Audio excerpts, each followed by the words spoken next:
go. We're only like 15 minutes late today. Oops.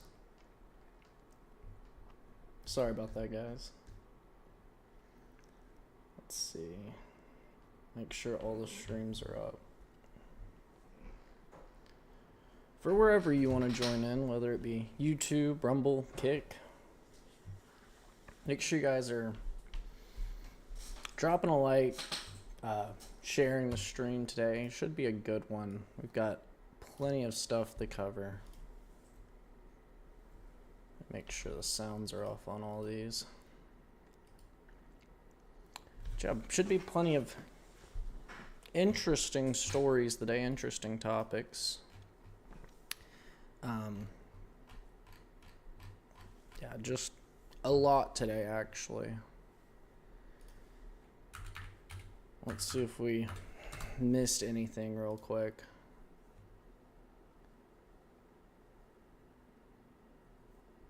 I don't think so. Oh, yeah, I guess we should throw that in.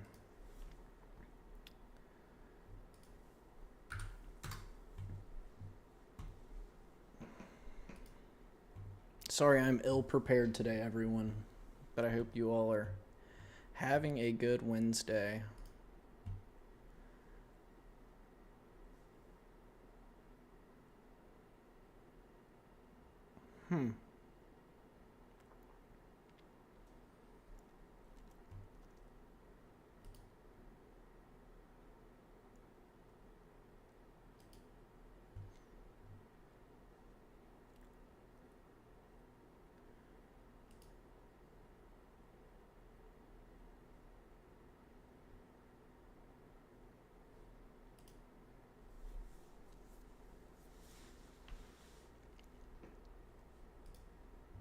Interesting. I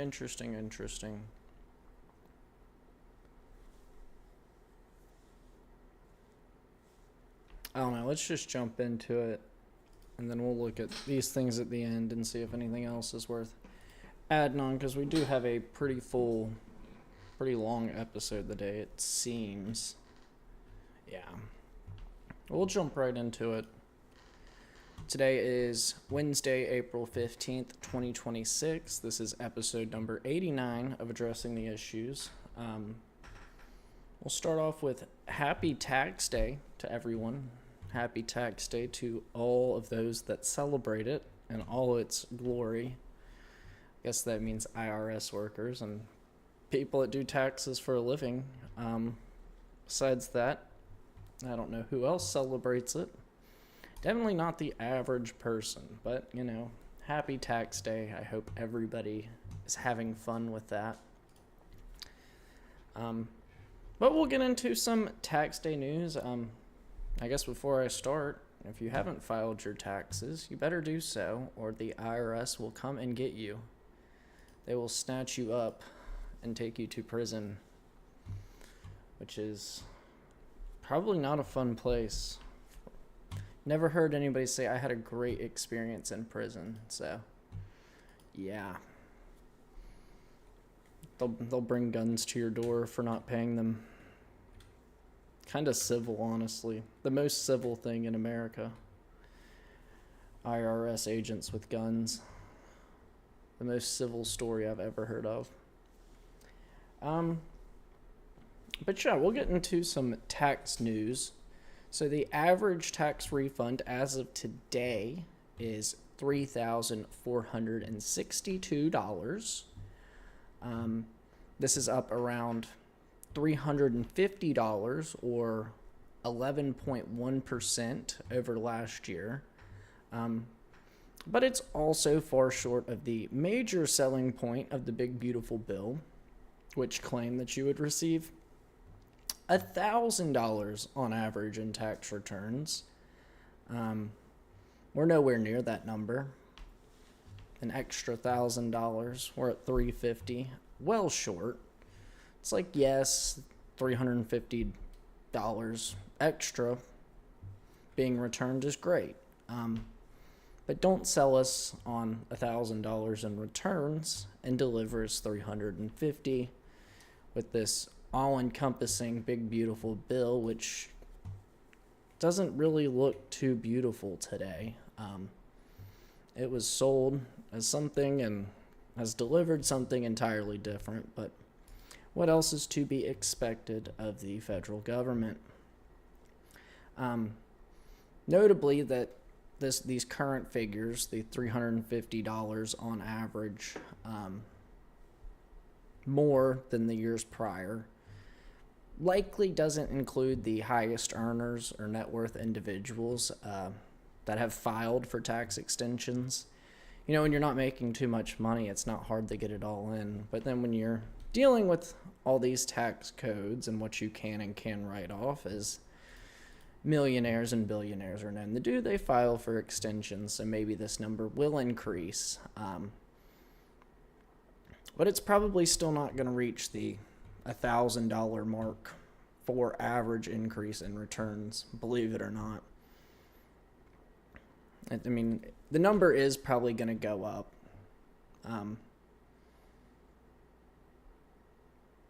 But it's probably not going to mean too much for the vast majority of Americans in the lower and most of the middle class, the ever shrinking middle class. It's going to be the people who have the most money, still getting the most money back, pushing that average upwards, which, you know, I guess that is the glories of the U.S. tax code. But it makes me think of a rather famous letter sent regarding this tax code, sent to the IRS, dated April 15th, 2014. I guess this is the 12th anniversary of the Donald Rumsfeld IRS letter. I figured I'd share it with you guys because it is a rather telling document of the status of the IRS and the tax code in America. But it reads, "Dear Sir or Madam, I have sent in our federal income tax and our gift tax returns for 2013. As in prior years, it is important for you to know that I have absolutely no idea whether our tax returns and our tax payments are accurate. I say that despite the fact that I am a college graduate and I try hard to make sure our tax returns are accurate. The tax code is so complex and the forms are so complicated that I know that I cannot have any confidence that I know what is being requested, and therefore I cannot and do not know, and I suspect a great many Americans cannot know whether or not their tax returns are accurate. As in past years, I've spent more money than I wanted to spend to hire an accounting firm to prepare our tax returns, and I believe they are well qualified. This note is to alert you folks that I do not know whether or not my tax returns are accurate, which is a sad commentary on governance in our nation's capital. If you have any questions, let me know and I will ask our accountants to be in touch with you to try and provide any additional information you may think you need. I do hope that at some point in my lifetime, and I am now in my 80s, so there are not many years left, the U.S. government will simplify the U.S. tax code so that those citizens who sincerely want to pay what they should are able to do it right and know they have done it right.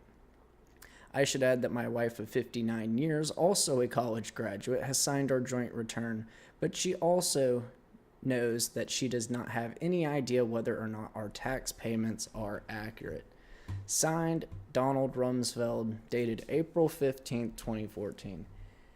And nothing has changed.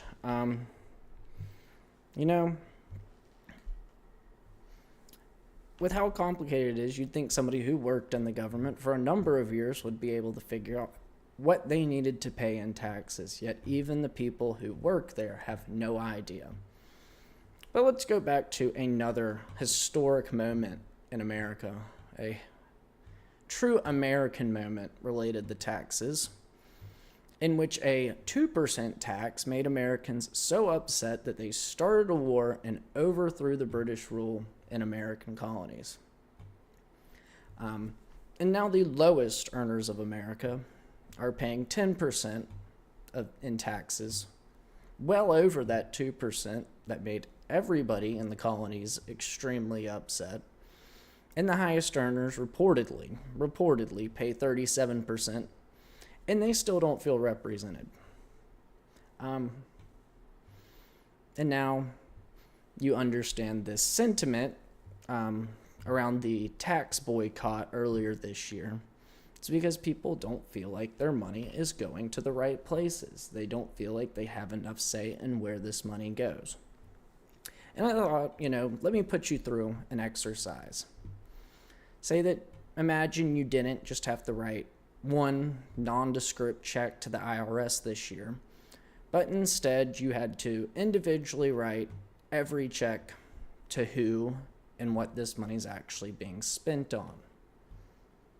Are we frozen? We are. Okay, hold on. Give me a second. A classic moment on the stream right there. A classic moment. I angered the IRS. They're attacking the stream. I'm just kidding. Okay, it looks like most of these are back up. I don't know where I was when it stopped, but as I was saying, let me put you through this exercise. That you didn't just write one nondescript check to the IRS this year, but instead you had to write the checks individually to where the money was actually going for, or to who and what it was being spent on. And we'll start with the basics and we'll get down into the nitty gritty. But imagine, so you start off and you write your $10 check to law enforcement. You're like, okay, good. I enjoy crime being low in my area. Whether or not it is an entirely different question, but I support the police. I'm glad that I'm spending this money and it'll be put to a good cause. And then you write your $30 check to Social Security. And it's like, I may never use Social Security. It may not even be around when I get to the age that I can use it. But, it's a good idea, and it helps with old people who are no longer able to work. They can retire. And I want to retire one day. So, I'll send the $30 over to Social Security. And then you write your $20 check to Medicare and Medicaid. And you're like, well, I pay for private insurance, but, I understand that some people are down on their luck. They can't have this great insurance I get from my job. And maybe one day I'll be down on my luck as well. So I would want to be taken care of with Medicare or Medicaid. Maybe I'll get injured and become disabled. So, this isn't the worst investment. And you write your $2 check to people who build highways. And you're like, well, I use the highways, but I don't really notice them getting any better. But maybe this year the $2 will go really far. And then you send a $5 check to every single one of your representatives. You're like, well, they do all right. They're kind of milquetoast. They don't push too hard in Congress, but sometimes they're up there working. It's kind of rare, but I'll send them the $5. And then you send your $15 check to the debt collector. And you're like, wait, why am I paying the representatives this money when we have to also pay this debt that they are causing?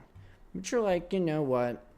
You have to pay your debt. You don't want them to come hunt you down. You don't want to be sent the collection. So you're like, I'll pay my debt. I'll pay my debt that I didn't even cause, but the person that I am paying to represent me in Congress caused. And it's like, okay, fine. I'll stay out of collections. And then you send your $20 check to the military. You're like, oh, I love the military. I appreciate them for keeping me safe, protecting my freedoms. I don't always, enjoy what they're doing. Sometimes I think the wars are a little meaningless, but I respect them and I appreciate them allowing me to have my freedoms that I use every single day. And then you write your $3 check to Ukraine. You write your another $3 check to Israel. You write another $3 check to Egypt. You write another $3 check to Taiwan. And the list goes on, and you're like, well, why am I paying these foreign countries, some of which I'll never visit, I'll never benefit from, but why am I paying them $3 this year? This is starting to stack up a little bit. But, maybe it's for their safety or whatnot. But you're like, how am I going to benefit from paying, $3 here, $3 there, writing all these checks to random places I'll never go. But you're like, all right, fine, I guess these are people that we need to defend, I guess. So I'll write these checks. But this is starting to get a little fishy, a little weird for me. And then you write your $2 check to the Equality Learning Center. And you're like, I don't know why this business's name is misspelled, but I guess it's for the kids, and I don't know. I mean, there are reports that this money's going overseas to foreign countries, funding terror networks there, but I guess it's just what I have to do. And then you send your $2 check to ballot pushers committing voter fraud, forcing homeless people to commit voter fraud in other people's names. And you're like, oh, this is getting really weird. I don't really like this anymore. And then you send another $2 check, because you have to, the people creating censorship in the name of democracy. And you're like, this is getting really weird, because I like my freedom of speech, yet I'm paying money to withhold that ability from me, that right from me. But you send your $2 check to the censorship firm in Washington, D.C. that does it in the name of democracy, because democracy is good.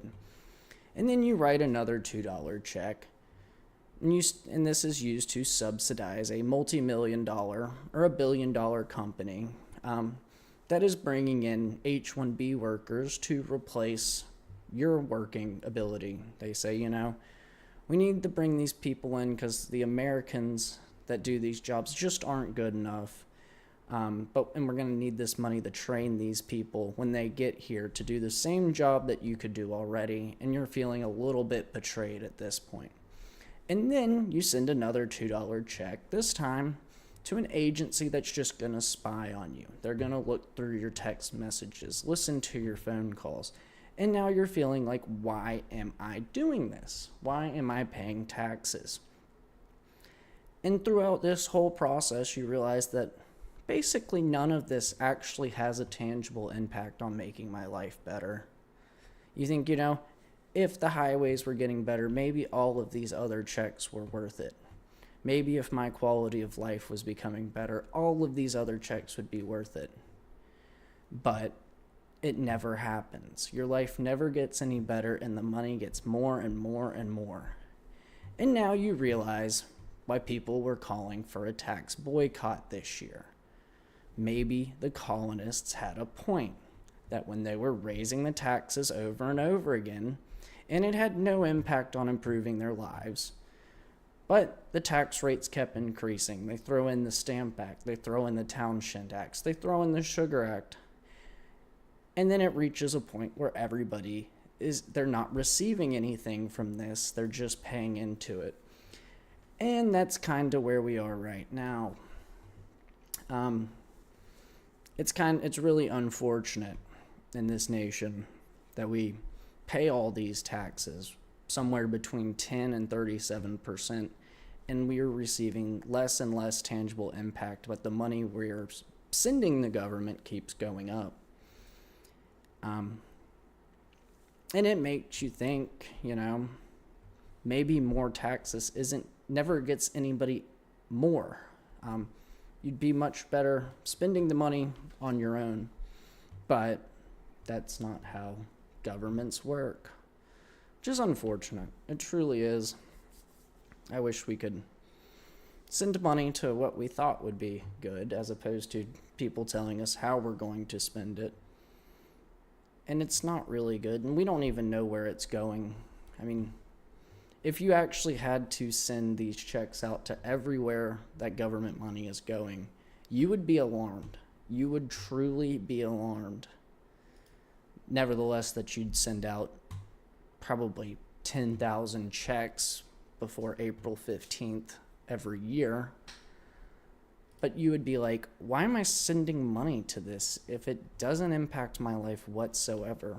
In fact, me losing this money has a worse impact on my life than if it just wasn't sent. So that's something to keep in mind on this very, very happy tax day. Americans used to get angry over stuff like this. They really did. And this nation was once a better place. But, I don't know, the more you pay in, the less it seems we get. And, you'll have nothing and be happy. So, happy tax day. Hope everybody's enjoying it. Hope you filed your taxes. If not, an extension. Otherwise, the now disarmed IRS agents will be showing up at your door saying, where's my money? I need to spend it at the Quality Leering Center right now. The Quality Leering Center needs your money. It needs it. Somalia needs your money.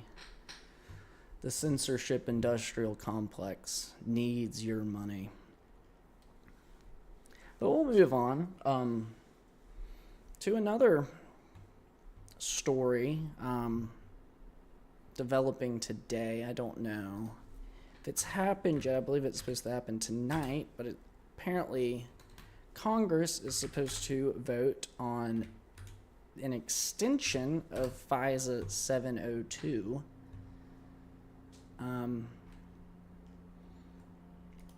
Reauthorization. Let's see. I don't think the vote's happened yet. I can't find anything that says it has. That must be the IRS and the helicopter right there. They're spying on me. But this morning, President Trump was on Truth Social, posting on Truth Social, once again pushing forward a clean extension of FISA 702, or the Foreign Intelligence Surveillance Act. His statement reads, I'll read you the whole statement because it's just too rich to skip today. I wanted to cut it down a little bit, and then I realized this is just too good to cut down. You need the whole thing.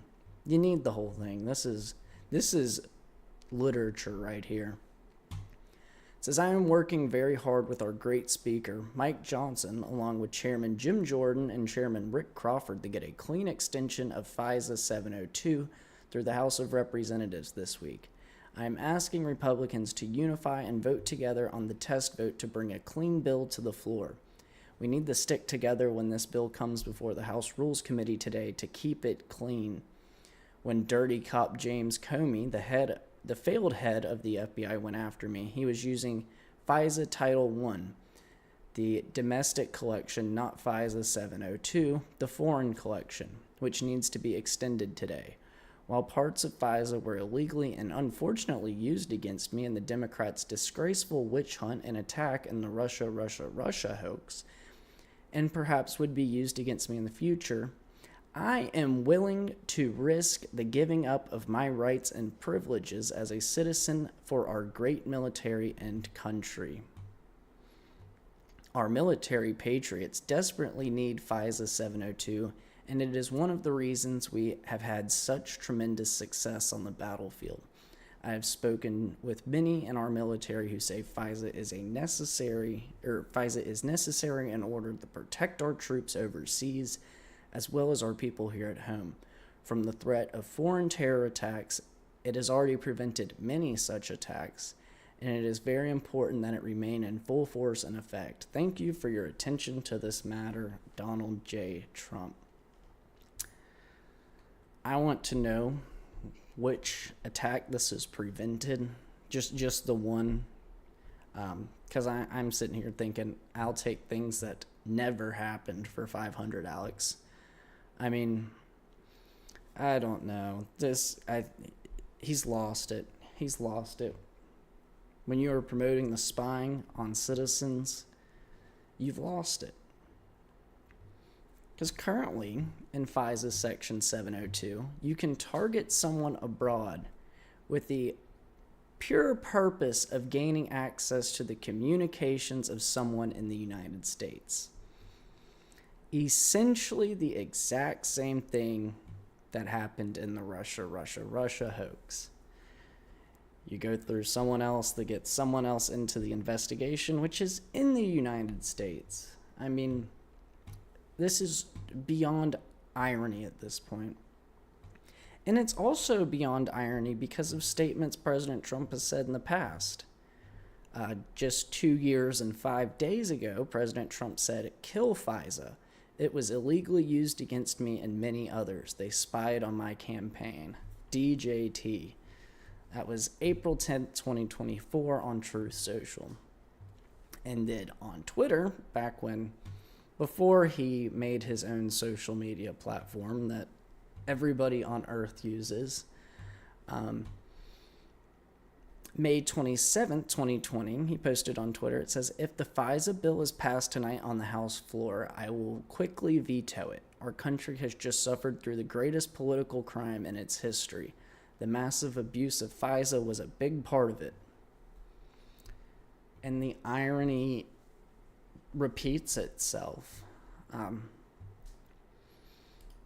But with this clean extension, the federal government will once again be able to spy on people without a warrant.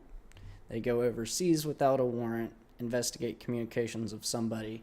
They see, that this person has talked with so-and-so in the U.S. who's the actual target. And then they go and they take all that person's information, their communications, without a warrant as well. The most non-spy bill ever introduced. This one rivals the Patriot Act. Are basically one of the same. And then under the 2024 expansion of FISA to Wi-Fi and internet communications, the 2024 expansion of FISA to Wi-Fi and internet communications, they can go through private data centers, clouds, and other data centers not traditionally classified as communications carriers. So what does this mean? Well, it means they can go through your iCloud, whatever cloud you're using, Google Cloud. Is that what it's called? What's the Google Cloud called? It's probably just called Google Cloud, isn't it? Oh, I can't tell. They can go through your cloud. They can go through social media servers, look through your drafts, what you like. You think it's private, it's not private. Go through your private email servers. All of this in addition to your phone records, text, calls, whatever it is, all without a warrant, because this is what freedom is based on.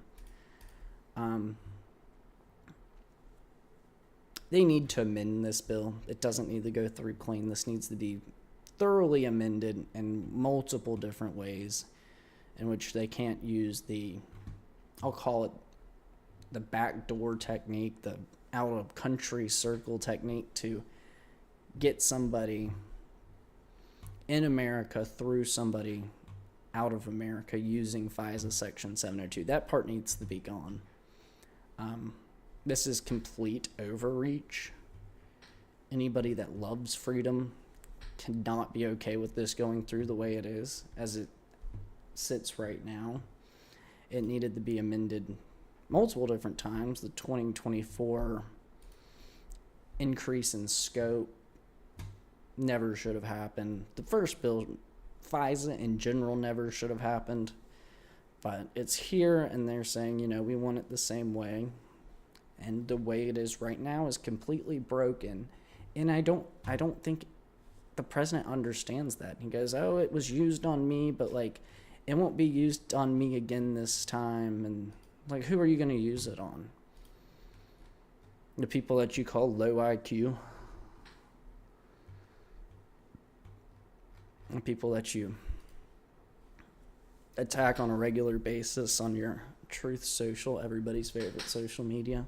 That's what it seems like. You're going to go through the back door, look at somebody who they talked to out of the country, and then bring it back in to investigate all their communications because they have contact with this person. We didn't even need a warrant for it, but like, this person, they did it, and then you use that to scrape somebody else in the United States, all of their information. Just completely ethical, no notes. But we'll move on from that. The FISA thing, a mess. Taxes, a mess. Everything is a mess today, it seems. But the Iran war has once again been declared over by President Trump. Awesome. We have now passed, it was this morning at 10 o'clock, past the 48-hour mark on the Iran blockade. And we have, as of 48 hours, now turned back 9 ships total, turned them back to Iranian ports, had them dock offshore in Iran, not allowing them through the Strait of Hormuz. Let me see if I can fix the lighting, because this is just awful. Let's try this, and then this. And it seems we're going to be dark mode again really early in the stream. So it seems like 5:30 is like not a good time for this setup, but it is what it is. But yeah, 9 ships total turned back to Iran, leaving from Iranian ports. Glad we have 12 plus ships out there to turn back 9 ships, but what is wasted taxpayer money? There's also the ceasefire agreement has reportedly been reached in Lebanon. This is between Lebanon and Israel, and expected to begin in the coming hours, meaning they're probably still lobbing rockets back and forth because it's not in effect yet. The beauty of the Middle East. It's also still unknown if Hezbollah has yet been informed that there will be a ceasefire between Lebanon and Israel. I think a key component of that is ensuring that the people firing the rockets are aware that they're not allowed to fire rockets anymore, but maybe nobody thought of that besides me. Hopefully not. Hopefully somebody thinks of that. It's like, did we let them know? We didn't allow them in on negotiations, but maybe we should let them know that they've got to stop firing rockets when this ceasefire that they don't know about yet takes place, at a time which they probably don't know about yet. So hopefully that all works out. But this ceasefire is reportedly a step towards another round of U.S.-Iranian negotiations after the ceasefire takes place later this week. This could be a huge step towards actually ending this war in Iran, this Iran war. If it holds, especially with Hezbollah being one of Iran's proxy forces in the region. I mean, this could easily just not work out. Truly, unfortunately, this could easily just not work out. I'd advise everybody to hope for the best, given this situation.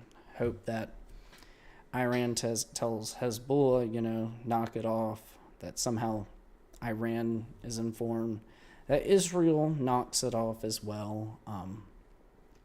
And then we can get back to the negotiating table, likely in Islamabad. There's also rumors that Switzerland, I believe, is another possible mediator in this.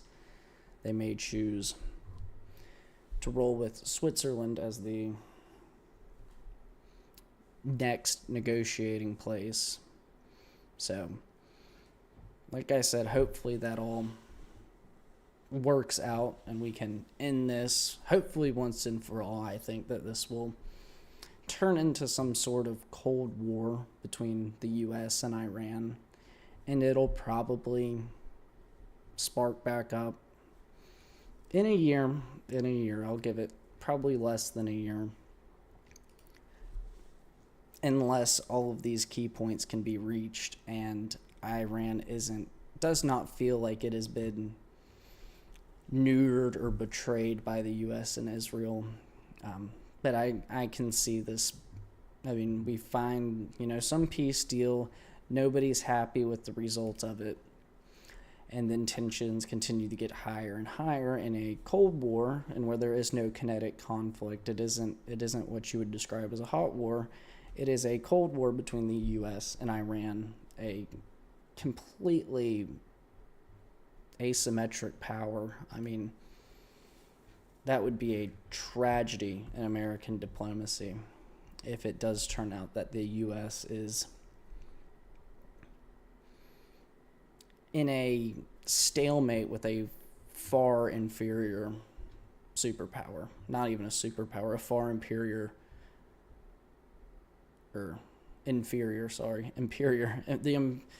The emperor, no, the far inferior military country in general. That would be a huge loss of face. But then there's also other news related to this war, this conflict, the Strait of Hormuz. It's been said in a Truth Social post earlier today by President Trump. China is very happy that I am permanently opening the Strait of Hormuz. I am doing it for them also and the world. This situation will never happen again. They have agreed not to send weapons to Iran. President Xi will give me a big fat hug when I get there in a few weeks. We are working together smartly and very well. Doesn't that beat fighting? But remember, we are very good at fighting if we have to, far better than anyone else.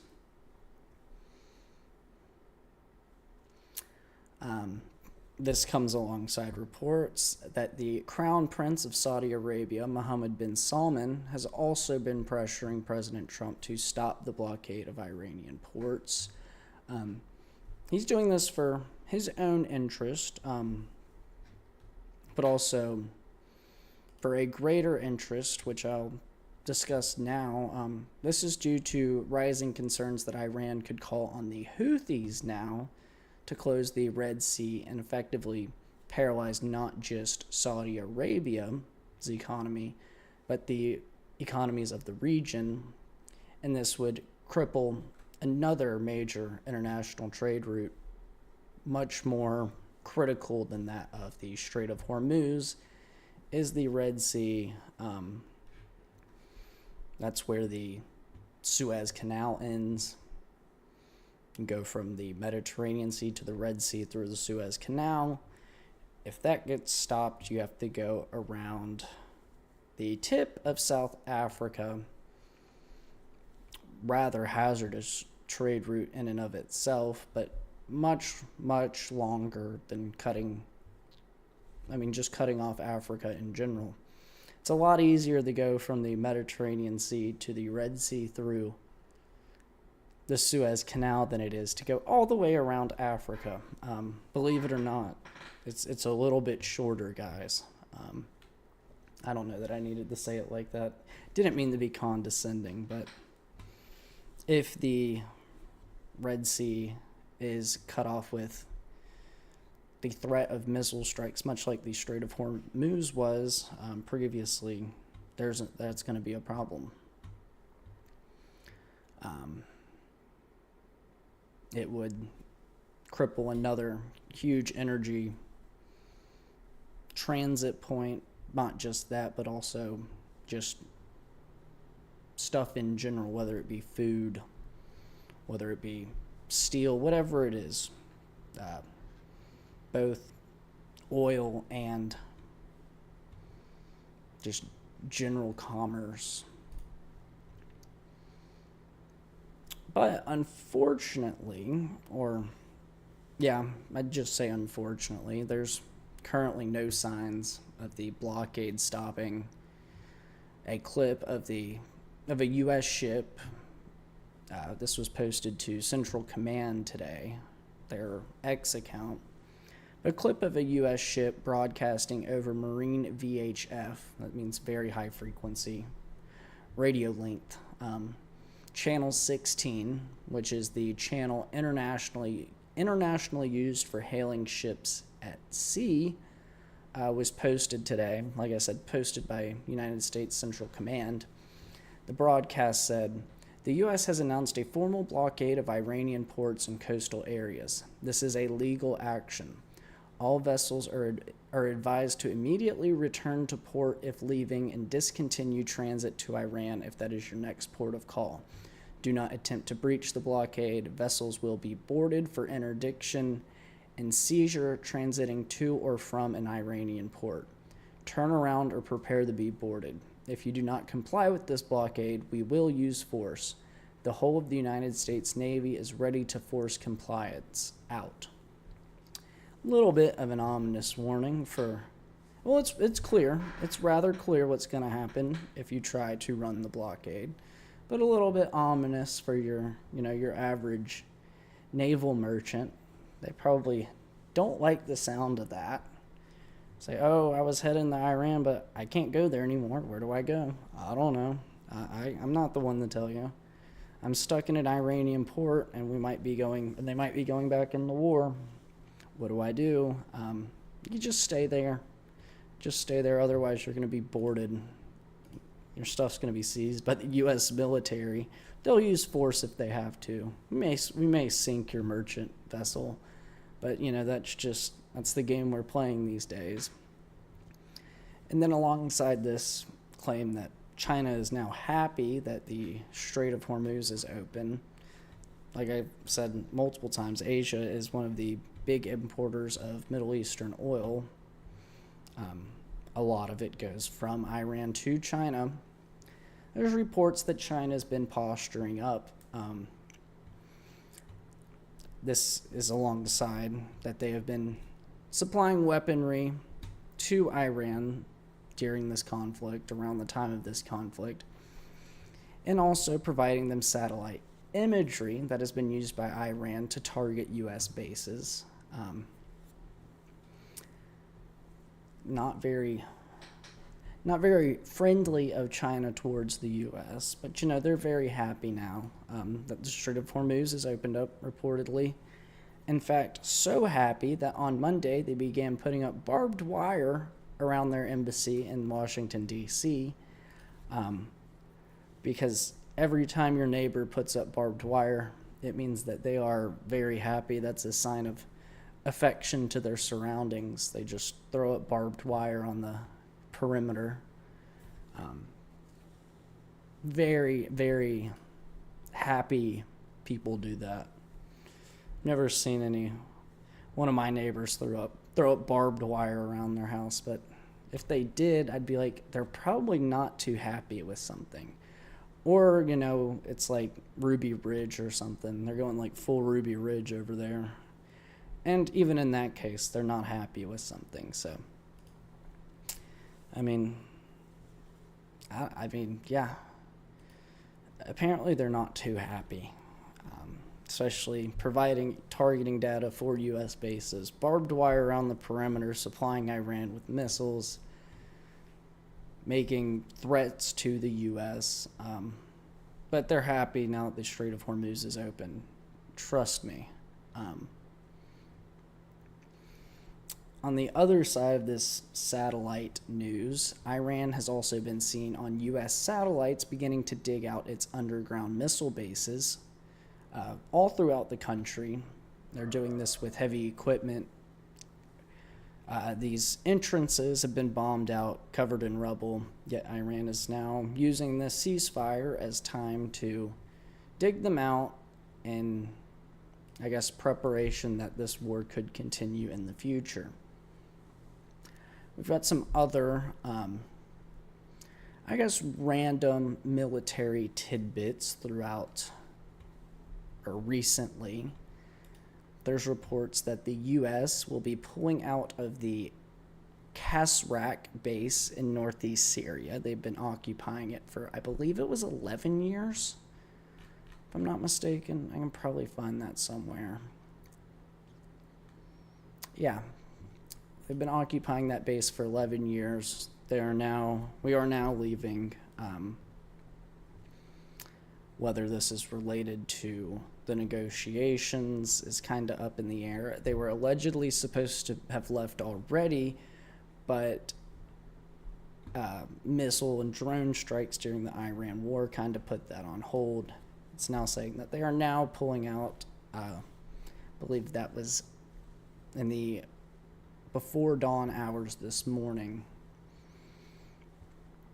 There's also the news that American men aged 18 to 25 will now be automatically registered for the military draft starting this December.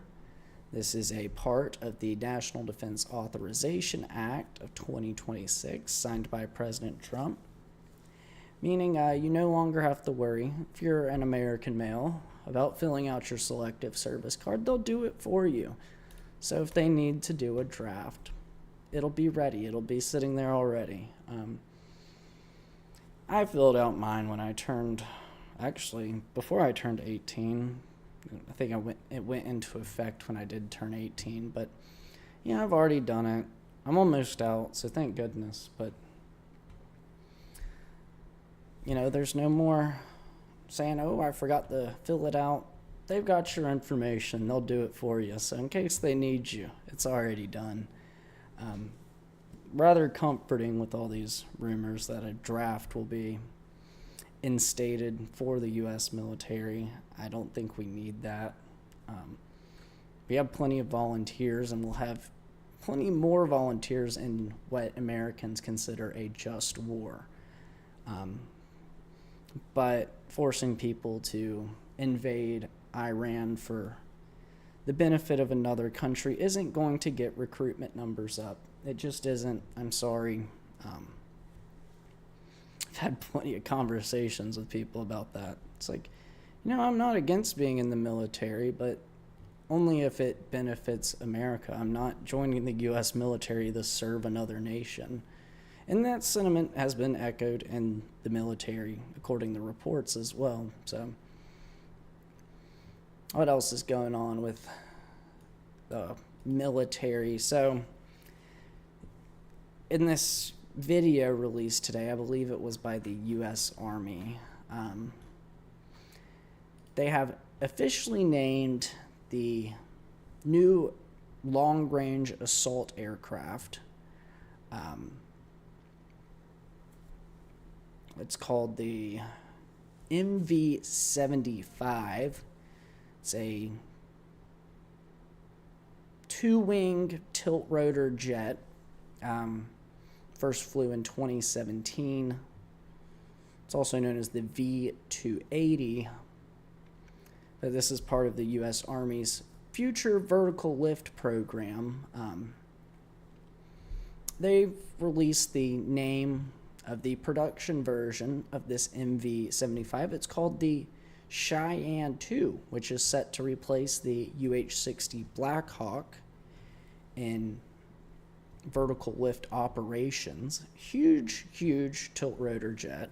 But the reason they picked the name Cheyenne II was an absolutely hilarious story. They said that they wanted to name it after an Indian tribe because every Indian tribe in America wants a tilt rotor assault helicopter named after them. I'm sure every single one of them were vying to have their Indian tribe named as this helicopter, tilt rotor jet, whatever you want to call it. I'm sure every Indian wanted their tribe's name on this.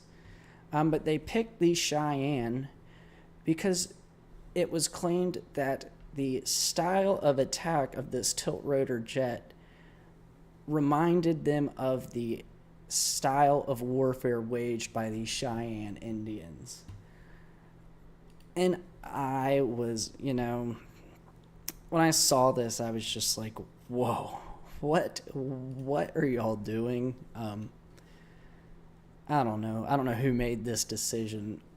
Terrible decision. But, I guess that's how we name airplanes nowadays, or helicopters nowadays, tilt rotor jets, whatever you want to call it. It's kind of both. Oh no, we're lagging. Let's see. Is it fixed? Okay. Yeah, whatever you want to call it. I'm just glad that we're naming them after the fighting styles of American Indians, Native Americans, whatever you want to call it. Just a baffling decision, but whoever's in charge of it, I don't know. I guess I'm just glad they won't be naming my children, because just because. Other Iran war-related news coming out today. It is being claimed that U.S. regulators will be investigating the suspicious oil trades placed 10 minutes before major announcements by President Trump on the Iran war, namely the ceasefire. This includes the $950 million bet on falling prices of oil just before the ceasefire was revealed by Trump on Truth Social at 7 in the morning. Because everybody wakes up at 6:45 and places a $950 million bet that the price of oil will fall. And then it does 10 minutes later. I think everybody's done that. I don't know who hasn't. I do that every morning, actually. If you don't, you're losing out on a ton of money. So I pity you for that. In other news, there are rumblings around Washington, D.C., that the Pizzagate investigation may be reopened in the wake of the Epstein files disclosure. It seems that people are looking at the Epstein files and saying, hey, that Pizzagate story didn't completely add up, and it seems that there may have been some truth to it. So we might want to reopen those investigations that got prematurely closed years ago, and the suspicious things that surrounded it. The perpetrator words, the perpetrator actually being killed in a traffic stop in North Carolina, I believe in 2021, with, very little reason as to why he was killed in this traffic stop, but, strange things happen when you're trying to cover up big crimes. Ask Hillary Clinton. Oh, she might be in that. Oops. Let's see, is there anything else that I missed today? Oh, yeah. There's reports. These are things that I didn't prepare on, but I'll just go through what I've seen. House Democrats have secured a vote on extending Haitian temporary protected status protections. This would affect roughly 350,000 Haitians facing expiration earlier in this year in February. Because, we're getting the mass deportations we were promised. Actually, no, we're just giving them amnesty and letting them stay longer. Welcome to the golden age. Let's see what else. Yeah, 18 more months of temporary protected status. Ooh. Let's see, what else do we have? I saw a few more things right before I started. Let me see if I can find those. In the meantime, make sure you guys are dropping a like on the show, subscribing if you're new here, subscribing on YouTube, following on Rumble, following on Kick, turning on those notifications. Oh yeah, another war rumor is that the U.S. is ramping up preparation for Cuba. There are reports that it could be imminent.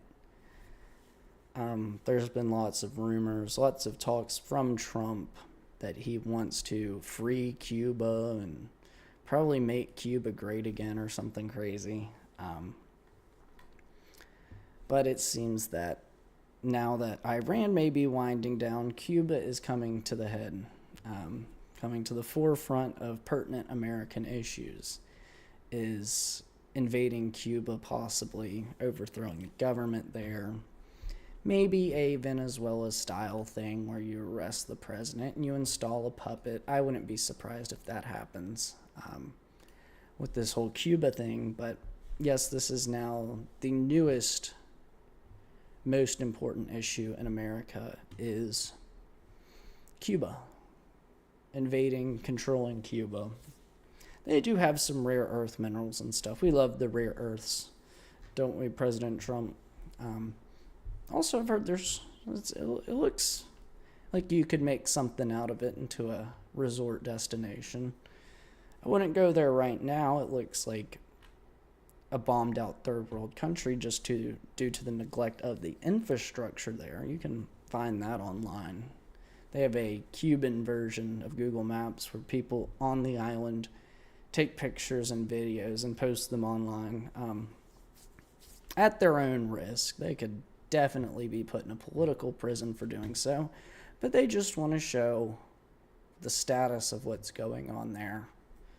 Holes in people's roofs, roads that look like they aren't fit for a horse. But yeah, apparently that's the new most important thing on the American agenda, is something to help Cuba, whether it be military intervention, invasion, overthrowing the government. This is what is now most important to all Americans, apparently.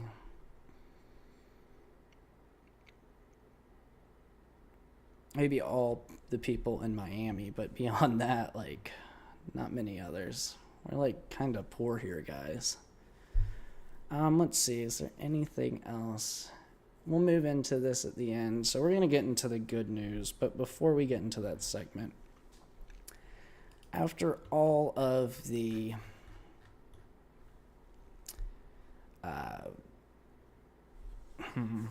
what's the right word for this? After all the criticism that Trump received with his, doctor stunt, where he posted a picture of him, kind of looked a lot like he was depicting himself as Jesus Christ. But he was, a doctor and a Red Cross worker or whatnot, because everybody believes that, because our eyes deceive us. He got a lot of criticism. Today he chose to double down with his Christian blasphemy. I don't know why he chooses to continue to do this. It must be his spiritual advisor, what's her name, like Paula White or something? Paula White Kane, yeah. I don't know, she's the one egging him on to do this stuff, but he posts a picture today. It's a screenshot from somebody else's X post. It's him embraced by Jesus in front of the American flag. I don't know who he's going to tell me the person embracing him is. This time, maybe I don't know. It's clearly Jesus. It's clearly Jesus once again.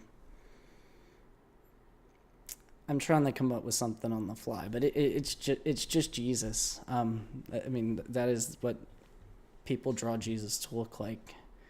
Maybe he'll just say it was a carpenter. I guess that'd make sense. So he probably wouldn't do it.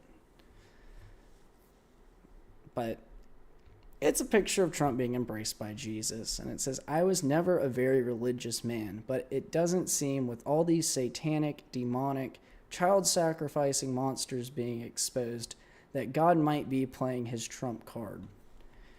Picture of Jesus hugging Trump in front of an American flag. I mean, who is telling him to do this? Who is posting this? I mean, if he's doing it himself, who is allowing it? There's got to be somebody around him that says, yo, this is a really bad idea. And I don't think it's going to be Paula White Cain. And I don't think it's, I don't know. Maybe Lindsey Graham is in the background like, no, don't do that. That's blasphemous. But no, it keeps happening. It keeps happening, and we're doubling down on it. And at the same time, we're attacking the Catholic Church because, they did so much to wrong President Trump. I don't know. Like I've said time and time again, I don't have anything against the Catholics. I think the church is set up a little differently than one I would go to, but, they are believers in Christ, just like myself. But yeah, there's no need to rat on the Pope and all this madness and then post these blasphemous pictures all the time. It's a bad look for to all Christians, I should say, because we aren't the ones doing it. I guess maybe. I mean, people say Trump's a Christian. They also say he's the first Jewish president. So we really don't know. We really don't know.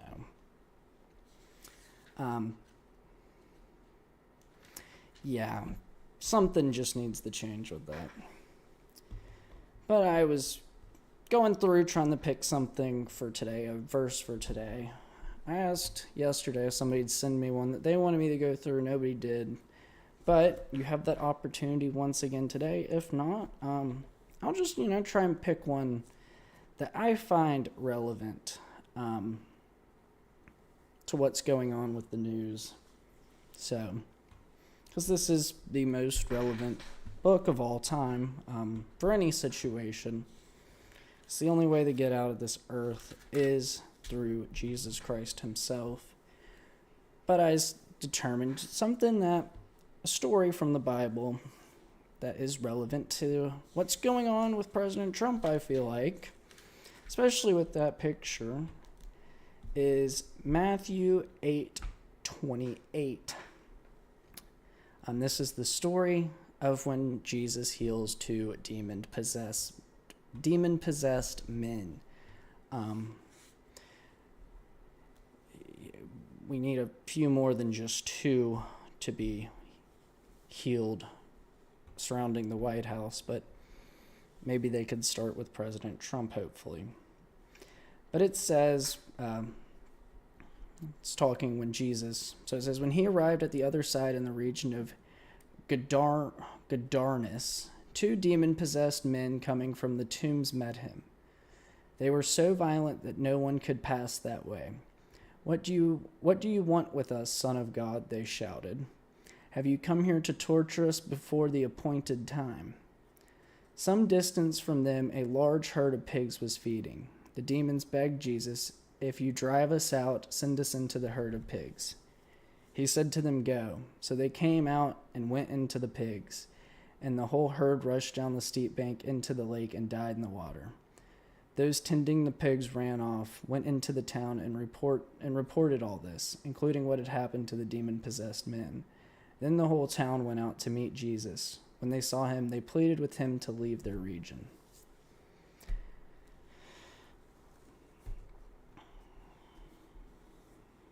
Well, interesting story there, because the Lord did exactly what they asked him to. They said, send us to the pigs, and then they got what they asked for, which truly shows the power of God.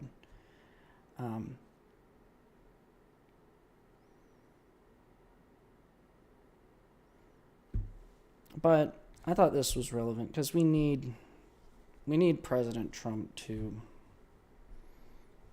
I don't know if he's demon possessed, but whatever he's doing is entirely blasphemous. I don't know who it is surrounding him, what's going on with that. But like I said yesterday, it's like we need a exorcism at the White House. We need to get these demons out, because I'm not calling them demons as people, the demons within them. Because all this blasphemy is really turning everybody away. It doesn't matter what side anybody's on. We need something to change. We need God in this nation. We truly do. We need to pray that he will heal us, heal our nation, that people will welcome Jesus into their lives throughout our country. Because we're headed for bad times and we need guiding in this moment. We need something to guide us towards, or away from evil towards this holiness. The holiness that Jesus alone offers. The holiness that giving your life to Jesus does offer.